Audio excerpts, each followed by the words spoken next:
Halo semuanya, ketemu lagi di dalam segmen Anime and Gaming Wisdom, sebuah segmen baru di mana ini adalah bagian kedua kalau nggak salah. Jadi ada sebuah segmen di channel ini di mana kita membahas tentang ilmu kehidupan, ilmu bagaimana kita berkonspirasi dengan semesta, tapi dengan pendekatan cerita anime. Anda yang tidak mengikuti anime, Anda bukan seorang gamers, Anda tetap relate. Karena, sekali lagi, cerita animenya hanya saya jadikan prolog, supaya Anda ngerti konteksnya. Nah, yang akan kita bicarakan dalam kesempatan kali ini, masih tetap nyambung ke anime Dragon Ball.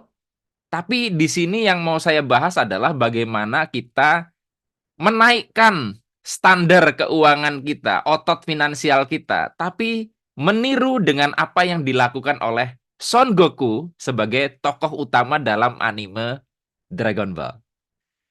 Nah, teman-teman, kalau Anda menonton anime Dragon Ball, terutama Dragon Ball Z, Anda di situ akan disajikan satu satu situasi di mana ada satu musuh yang sangat kuat yang bernama Cell, dan Cell ini menantang seluruh petarung yang ada di bumi untuk melakukan sebuah turnamen gitu loh. Dan semua petarung berlatih untuk menghadapi turnamen itu karena pertaruhannya adalah masa depan bumi saat itu. Son Goku bersama Son Gohan yang masih kecil saat itu berlatih, Vegeta yang juga waktu itu dengan anaknya bernama Trunks yang datang dari masa depan juga berlatih di satu tempat di apa? Saya lupa namanya itu. Ruangan yang di situ melipat gandakan waktu. Jadi kayak misalkan 1 jam di situ tuh setara dengan sekian tahun gitu loh. Sehingga walaupun sisa waktu misalkan hanya 3 hari, seolah-olah kalau di dalam ruangan itu berlatih bertahun-tahun. Itu ruang waktu apa saya lupa pokoknya. Nah, yang lebih dulu berlatih di ruangan itu adalah Vegeta dan Trunks, ya. Dan singkat cerita di situ mereka berlatih dengan sangat serius. Dan ketika keluar, gilirannya Son Goku dan Gohan kan, mereka melihat em, Vegeta dan Trunks itu sudah pede sekali bahwa mereka itu sudah akan siap mampu mengalahkan Cell. Nah, apa yang dilatih oleh Vegeta dan Trunks di dalam ruangan, itu mereka melatih untuk membesarkan ototnya, meningkatkan kekuatannya gitu. Yang nanti dalam pertarungan melawan Cell, ya kita langsung lompat aja, itu mereka kalah.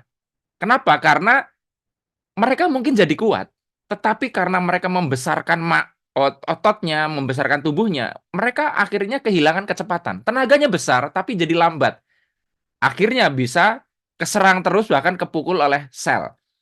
Nah, yang dilakukan oleh Son Goku dan Gohan itu menarik. Jadi di dalam mereka itu seperti biasa kan, sebenarnya Vegeta, Trunks, Son Goku dan Son Gohan itu kan mereka sudah bisa berubah ke mode Super Saiya. Ya waktu itu Super Saiya. Belum ada Super Saiya 2 dan seterusnya. Jadi itu masih Super Saiya 1. Dan Super Saiya, mode Super Saiya 1 adalah mode terkuat yang ada saat itu. Jadi belum ada mode-mode yang lain nih, apalagi sampai Ultra Instinct dan sebagainya. Anda yang sekali lagi yang nggak ngerti anime, ikutin aja cerita saya. Nanti baru kita bahas tentang kaitannya dengan bagaimana kita meningkatkan keuangan. Jadi yang dilatih oleh Son Goku dan Son Gohan di dalam ruangan distorsi ruang waktu itu. Jadi mereka itu hanya melatih untuk selama mungkin berada di dalam mode super saya. Waktu mereka makan, waktu mereka mandi, waktu mereka pipis, waktu mereka istirahat, bahkan tidur, itu mereka dalam mode super saya. Yang biasanya super saya itu diakses ketika mereka sedang bertarung. Jadi itu mode yang tidak biasa. Mereka sebagai regular person, orang biasa, lalu kalau mereka mau bertarung dengan kekuatan yang lebih, mereka menggunakan super saya. Nah, tapi di dalam ruangan itu yang dilatih adalah itu. Bahkan setelah selesai mereka berlatih di dalam ruangan distorsi ruang waktu itu, mereka keluar sambil nunggu beberapa hari lagi turnamen melawan Cell. Itu Son Goku dan Son Gohan di rumahnya itu masih tetap menggunakan super saya bahkan dalam aktivitas apapun. Mandi, makan, tidur, seperti itu. Jadi Seolah-olah mereka seperti tidak dapat apa-apa dari latihan itu. Oke ya. Nah, tapi ketika melawan sel, ya, itu mereka berdua jauh lebih kuat dibandingkan apa yang dilatih oleh Vegeta dan Trunks. Jauh lebih kuat, dan akhirnya kan yang ngalahin sel itu sebetulnya adalah Son Gohan. Namun karena dia sombong, akhirnya ada satu momentum dia bisa menghancurkan sel tapi malah melambatkan diri, akhirnya Son Goku harus turun tangan dan meledakkan diri ya, memindahkan dia teleport ke planetnya Kaio. Kaio bener ya? Iya. Dan akhirnya di sana meledak ya. Selnya punah, tapi Son Goku juga meninggal. Ya, walaupun masih tetap hidup, tapi ada lingkaran di atas itu. Nah, jadi yang mau saya bahas apa? Kita lihat di situ ada perbedaan antara apa yang dilakukan Son Goku dan Son Gohan dengan Vegeta. Nah, kita fokus kepada apa yang dilakukan oleh Son Goku dan Son Gohan. Yang sebetulnya inti dari yang mereka lakukan adalah menaikkan standar. Standar adalah sesuatu yang menjadi kebiasaan kita. Misalnya, kita standar hidupnya itu, misalkan yang penting bisa makan, yang penting bisa minum, ya. Maka itu yang menjadi batas minimal untuk Anda berjuang di situ, dan itu tuh sudah sangat gampang sekali. Seperti ibaratnya, saya cari contoh sederhana lagi. Misalkan Anda itu masuk ke sebuah gym, lalu Anda tuh punya standar ngangkat beban 1 kilo. Kalau itu Anda jadikan standar, maka ada satu titik. 1 kilo itu biasa sekali dan itu tidak membutuhkan effort. Oke ya? Jadi yang 1 kilo itu tadinya berat buat Anda, lama-lama itu menjadi hal yang biasa. Artinya kalau itu sudah jadi biasa, Anda tuh bisa lebih hebat lagi dari itu. Yang tadinya ngangkat 1 kilo itu luar biasa, menjadi biasa. Nanti kalau Anda naikkan standar lagi, oke, Anda ngangkat 5 kilo. Awalnya berat ya. Walaupun kalau dalam gym itu harus bertahap ya, ada rumus-rumusnya. Nanti ada satu titik, Anda ngangkat 5 kilo itu seperti Anda ngangkat 1 kilo tadi. Jadi standar Anda biasa itu menjadi standar Anda yang tadinya luar biasa, itu menjadi biasa. Sehingga pergeseran luar biasanya ini standarnya berubah. Oke ya? Nah, kalau Anda sekarang menganggap penghasilan 5 juta sebulan itu luar biasa, Anda sekarang cuma 1 juta, lalu Anda berjuang untuk mendapatkan itu, dan Anda membiasakan diri untuk berjuang mendapatkan uang 5 juta sebulan, maka dalam beberapa waktu, otot keuangan Anda, mental Anda, angka di bawah sadar Anda, itu akan menganggap bahwa itu jadi sebuah standar. Sehingga apa? Terciptalah sebuah mekanisme otomatis pada diri Anda dan juga pada semesta. Untuk dapat 5 juta itu mudahnya sama seperti ketika Anda dulu dapat 1 juta. Ketika nanti Anda melakukan pergeseran lagi standar jadi 10 juta, maka mendapatkan 10 juta itu sama mudahnya dengan Anda mendapatkan 5 juta tadi. Terus geser. Makanya untuk orang-orang yang otot finansialnya udah besar, mendapatkan 100 juta sebulan, itu sama mudahnya dengan mendapatkan 1 juta sebulan untuk ukuran orang-orang yang angka finansialnya masih kecil. Nah, di sini kita bisa lihat ketika Anda terbiasa untuk mendapatkan uang hanya 2 juta, 3 juta, lalu Anda tidak mau berjuang membesarkan otot finansial Anda, menaikkan standar, maka sampai kapanpun Anda akan kesulitan untuk mendapatkan angka di atas itu, dan Anda hanya tetap di angka ini. Nah, pertanyaannya gimana ngedein otot finansial? Nah, banyak cara ya. Nah, salah satunya adalah kita harus menambah responsibility atau tanggung jawab. Contoh paling gampang, untuk Anda yang bujangan, Anda tuh menghidupi diri sendiri bertahun-tahun, itu sudah jadi sebuah standar. Tapi ketika Anda menikah, itu mungkin di awal-awal kalau Anda yang mungkin pas-pasan ya uangnya, aduh gue harus ngidupin satu orang. Misalkan istri Anda tidak ikut membantu Anda secara keuangan. Itu akan jadi berat awal-awal mungkin. Atau punya anak. Tapi karena Anda mau tidak mau, harus ya, maka Anda membesarkan otot Anda sehingga membiayai 2 orang, 3 orang dalam rumah tangga Anda itu sama mudahnya dengan waktu Anda jomblo tadi. Nangkep ya? Bahkan bisa jadi waktu jomblo Anda itu tidak bisa beli rumah, waktu menikah Anda tuh punya rumah. Kan otot finansial Anda membesar. Jadi sebetulnya seperti itu. Nah, jadi kita tarik lagi. Artinya sebetulnya kalau di sini meningkatkan spending dalam rumus tertentu ya, tidak boleh ngawur. Meningkatkan kemampuan kita dalam mengeluarkan uang itu akan memaksa kita untuk membesarkan otot kita. Misalkan gini, Anda setiap hari naiknya kereta ekonomi. Dengan keadaan keuangan Anda, mampunya cuma itu. Bagaimana cara membesarkan otot keuangan? Mulailah cicipi, ya. Anda naik kereta eksekutif sekali, dua kali, atau tiga kali. Sehingga muncullah sebuah standar. Kok enak ya? Naik kereta eksekutif, nggak berisik, ya. Kemudian suasana kabin keretanya nyaman, dan sebagainya, dan sebagainya. Mungkin dalam beberapa kasus lebih cepat karena tidak selalu berhenti di setiap stasiun. Ketika Anda mulai terganggu, Anda merasa bahwa aku nggak mau lagi naik kereta ekonomi, aku akan berjuang supaya aku bisa selalu naik di eksekutif. Nah, di sini nanti Anda akan menaikkan otot. Pelan-pelan tapi ya. Jadi nanti ada satu titik Anda untuk menaik kereta untuk naik kereta eksekutif itu sama mudahnya dengan Anda waktu ngeluarin duit untuk kereta ekonomi. Jadi makanya sulitnya adalah kadang Anda itu tidak mau mencoba menaikkan itu. Nah, salah satu wujud bahwa Anda tuh ogah menaikkan itu adalah contoh. Ada satu barang yang ingin Anda beli. Lalu Anda tuh berharap dikasih gratis. Kalau berharap dikasih gratis, terus Anda pakai loa dan sebagainya, Anda tuh tidak membesarkan otot keuangan Anda. Jadi yang perlu dilakukan ketika Anda pengen membeli sesuatu, oke, sekarang sih nggak mungkin, tapi untuk ke situ tuh saya harus punya penghasilan berapa? Oke, pelan-pelan naikkan. Sehingga angka Anda membesar.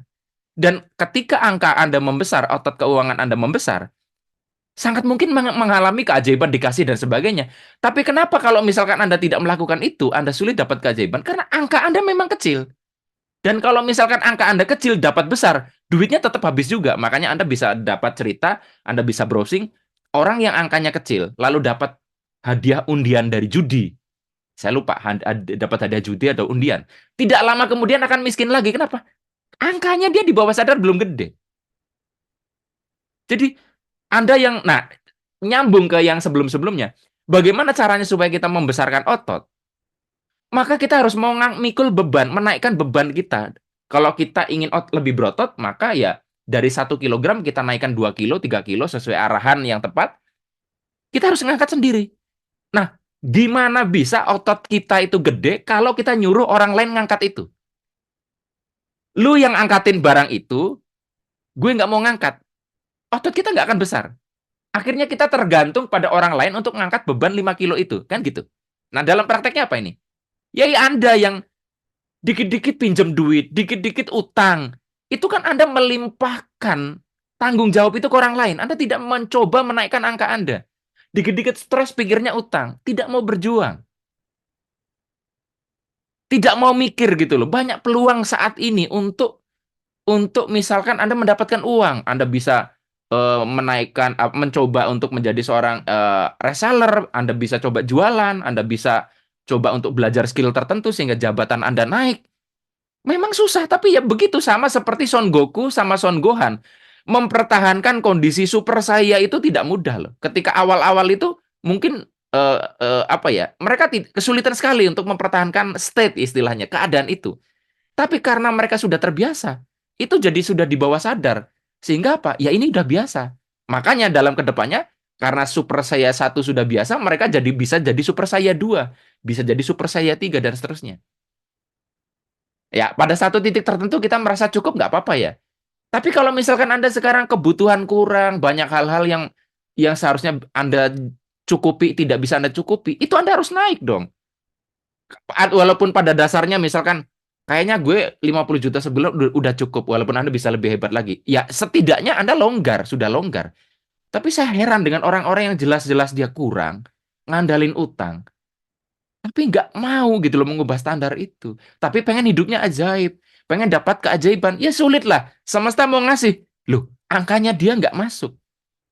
Jadi, jangan harapkan semesta ngasih keajaiban-keajaiban. Itu tuh bonus kalau kita ngedain angka. Nah, itu dimulai dari itu tadi.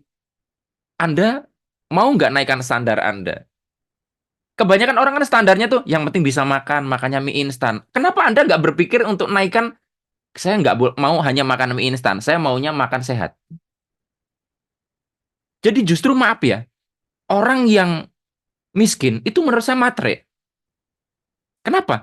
Karena dia hanya menghargai uang, tidak menghargai selain uang. Contoh, Saya tuh kenapa nggak suka naik kereta ekonomi? Karena duduknya tuh tegak banget, kursinya nggak enak, waktunya lambat. Walaupun murah, saya membayar dengan keterlambatan, membayar dengan waktu saya membayar dengan pinggang saya sampai, padahal saya harus kerja besoknya. Kalau yang ekonomi sekarang kan sudah bagus ya. Kita bicara ekonomi yang dulu. Makanya, saya tidak mau lagi naik kereta ekonomi. Kenapa? Saya lebih menghargai pinggang saya lebih menghargai waktu saya. Nggak apa-apa keluar lebih banyak, saya gedein penghasilan saya. Nah, banyak orang yang ekonominya kurang itu, mereka tuh tidak mau berjuang untuk menghargai pinggang mereka sama waktu mereka. Mereka hanya menghargai uang. Makanya mereka tidak mau menaikkan itu. So, banyak orang asal bisa beli makanan tidak mau menghargai kesehatan mereka. Yang penting murah. Mereka tuh hanya menghargai uang, tidak menghargai kesehatan mereka. Bahkan misalkan seorang suami yang tidak mau berjuang menaikkan penghasilannya, dia tuh hanya menghargai uang, bukan menghargai gimana biar istri saya lebih layak hidupnya. Jadi salah kalau mengatakan bahwa orang matre itu orang kaya. Justru orang miskin itu yang matre. Apa-apa diukur dari duit. Nggak mau membayar yang selain uang. Orang-orang kaya berlatih untuk menghargai selain uang. Mereka memilih privacy walaupun bayar lebih mahal. Mereka memilih kenyamanan dan keamanan walaupun bayar lebih mahal. Karena itu nilai lebih tinggi, makanya mereka berjuang untuk itu. Jadi, ya itu tadi, makanya opsinya sekarang, ya balik lagi, Anda mau melakukan hal-hal yang stupid, ya seperti Vegeta dan Trunks, atau Anda melakukan hal yang cerdas, seperti yang dilakukan Son Goku dan Son Gohan, yaitu menaikkan standar, membiasakan yang tadinya luar biasa. Jadi tugas kita tuh sebetulnya bukan menjadi luar biasa, tapi menggeser yang luar biasa jadi biasa, sehingga standar luar biasa kita terus meningkat. Mudah-mudahan anime wisdom kali ini menyinggung Anda, menyenggol Anda. Semoga masih diberikan kesadaran untuk Anda, sehingga walaupun tema kita tentang anime, wisdomnya bisa Anda dapat, dan setidaknya saya ngasih bocoran bahwa kata siapa nonton anime itu tidak ada ilmu kehidupan. Nonton anime bukan sekedar hiburan, tapi bisa menumbuhkan kesadaran. Sampai ketemu lagi dalam segmen Gaming and Anime Wisdom yang selanjutnya. Saya Arif Erha, see you.